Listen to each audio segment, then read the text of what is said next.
সাগরপাড়া থানার ঘোড়ামারা এলাকায় ভরদুপুরে একই কাণ্ড ছেলের। বাবাকে খুনের অভিযোগ উঠল ছেলের বিরুদ্ধেই। অভিযুক্ত যুবক মানসিক ভারসাম্যহীন বলে দাবি পরিবারের। এই ঘটনায় শোকের ছায়া নেমে এসেছে এলাকায়। মনোবীক্ষণ পলিক্লিনিক, চিকিৎসার জগতে এক দশক। এখন এখানে সব বিষয়ে ডাক্তারবাবু একসাথে তলায়।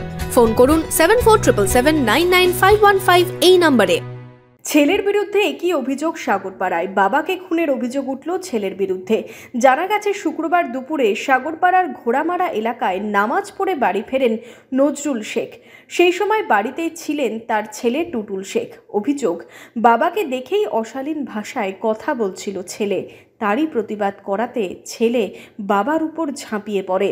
তাতেই আহত হন ওই প্রৌঢ়। তাকে স্থানীয় হাসপাতালে নিয়ে যাওয়া হলে শেষ রক্ষা হয়নি।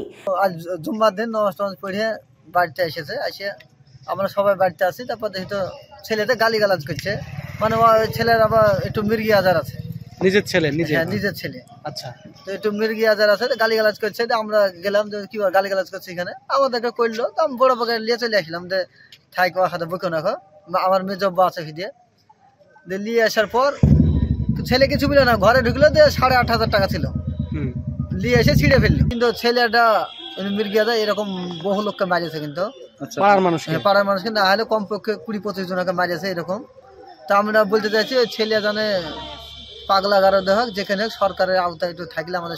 পরিবারের দাবি, অভিযুক্ত ছেলে মানসিক ভারসাম্যহীন। পুলিশ অভিযুক্তকে আটক করেছে।